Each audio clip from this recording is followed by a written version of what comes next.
হচ্ছে এটা হচ্ছে ছাগলের সরি এটা হচ্ছে হরিণের বিষটা। এটা আমি এখন খাবো। আচ্ছা খাও। এটাতে আমার একদম খেতে ইচ্ছে করছে না। এটা তো কিন্তু এটাতে অনেক প্রোটিন আছে। আচ্ছা তো খাও। খাবো তো খাবো আমি নিয়ে নিচ্ছি। হ্যালো সবাইকে, welcome back to my channel films diary.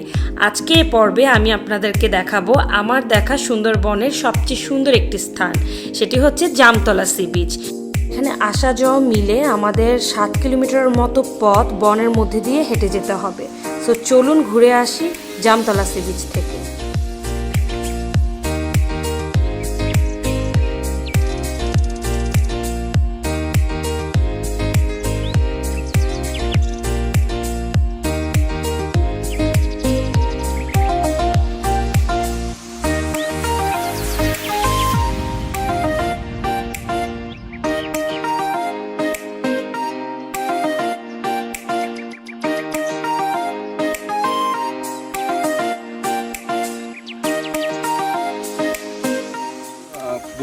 সালে ফেব্রুয়ারি মাসের মিডিল টাইমে আর কি, মানে 15-16 বা 17 এরকম একটা টাইমে একটা গ্রুপ নিয়ে আসলাম, প্রায় 60 জন।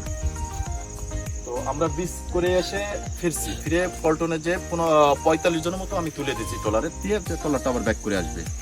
আর যে 10-12 জন আমার সাথে ছিল তাদেরকে নিয়ে এখানে দুষ্টুমি করতেছিলাম। এখানে একটা হেতাল বল ছিল, হেতাল বনের ভিতরে আমরা মাঝে মাঝে ঢুকতাম। খুব সুন্দর জায়গা, ওই বাঘটা হরিণ টরিণ খুব মনের জন্য ওখানে বিছনা রেখে ঘুমাই, এরা এত সুন্দর। ওই 10-12 জন নিয়ে আমি এখানে এই পাশে ঢুকে একটু দুষ্টুমি করছিলাম। ওইখানে একটা গাছ ছিল, ওই গাছের গোড়ায় বাঘ ঘুমিয়েছিল। এটা আমরা যাবার পথে দেখিনি, ওই সময় প্রচন্ড গরম। তো আমরা যে সময় গেছি সেটা স্বাভাবিক ছিল, কিন্তু আসার পথে ও যে ঘুমাই রয়েছে এটা আমি বুঝতে পারিনি। আমি ওই 10-12 জন লোক নিয়ে ভিতর দিয়ে ফাজলেমি করতেছিলাম। তা ঠিক 15 ফুট দূরের থেকে, ঠিক আছে, আমার পিছনে আরো 7-8 জন বা 10 জন হবে, দেখেছি 15 ফুট দূরের থেকে গাছের গোড়ায় ঘুমাই রয়েছে। আমাদের শব্দ পেয়ে হুড়গুড়িয়ে উঠছে, উঠে একটা বেস্তি মারিছে। আমি যে ওখান থেকে দৌড়ে ওই ওয়াশ করে কিভাবে উঠছি এটা আমি নিজেও জানি না। আমার সাথে সাথে 4-5 জন ওয়াশ করে চলে গেছে, আর কয়জন এসে চলে গেছে, পল্টনে চলে গেছে। এরপরে আমার গার্ড আসলে আইসে আমার নামালো, নামায় বলতে ভাই কি বাবা আপনার প্যান্ট ভিজে কেন? আমি কি প্যান্ট ভিজে মানে? তখন আমি টের পাই যে আমার প্যান্ট ভিজা। আমি ওই ওয়াশ করে কিভাবে উঠছি আমি নিজেও জানি না। এই সেই জায়গাটা, এই জন্য আমি সবাইকে বলি যে সবাই একসাথে থাকি। সুন্দরবনের বাঘ কখন কোথায় কোন জায়গা মুভমেন্ট করবে বলা দুষ্কর। আমাদের গাইড দাউদ ভাই বাঘকে খুব কাছ থেকে দেখার একটি এক্সপিরিয়েন্স শেয়ার করছিলেন। একটা জিনিস মনে রাখবেন, যারা আমাদেরকে এখানে নিয়ে আসে, যারা কোঅর্ডিনেট করে যে ভাইয়ারা, তারা কাজের জন্য প্রত্যেকদিন অনেক হাঁটে, অনেক পরিশ্রম করে। তো যারাই বেড়াতে আসবেন তাদের দিকে সহানুভূতিশীল আচরণ করবেন, ভালো ব্যবহার করার চেষ্টা করবেন, কারণ তাদেরকে ছাড়া আসলে সুন্দরবন ট্যুরটা 2-3 জন বা 4-5 জন ফ্রেন্ড নিয়ে দেওয়াটা ইম্পসিবল।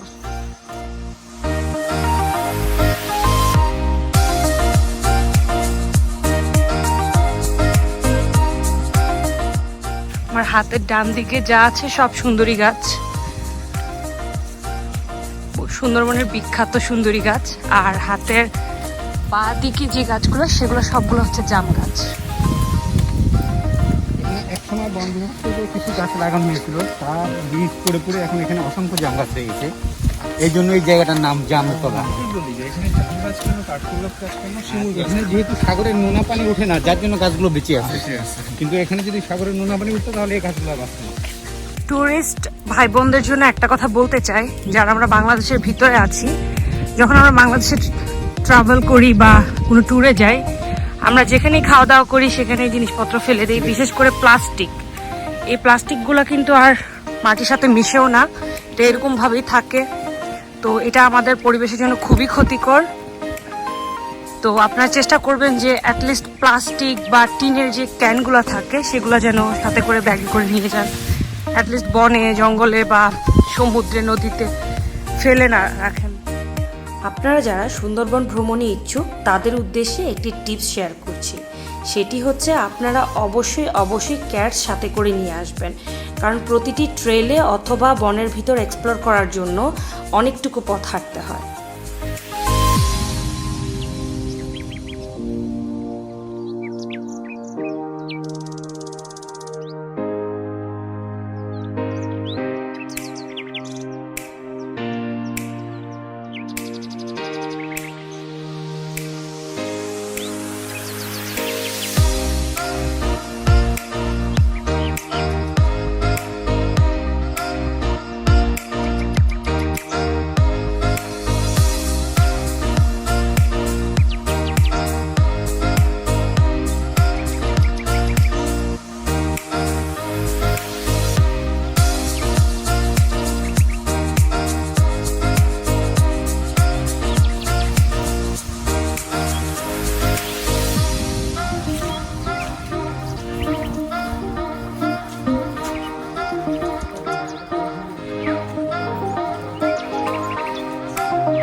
গান শোনা যাচ্ছে এখান থেকে।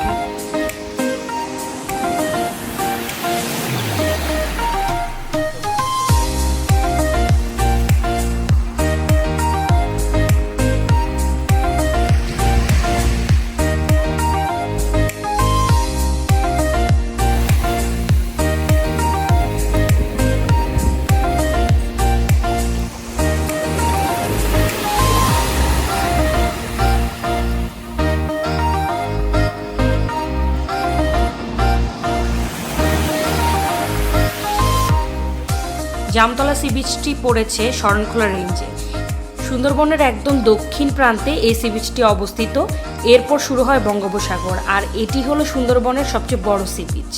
এটির পূর্ব দক্ষিণ কোণে রয়েছে ডিমের চর, কুয়াকাটা, আর পশ্চিমে রয়েছে দুবলার চর, তারপরে বঙ্গবন্ধু চর ও পুটনি আইল্যান্ড হয়ে শেষ হয়েছে বাংলাদেশের সীমানা।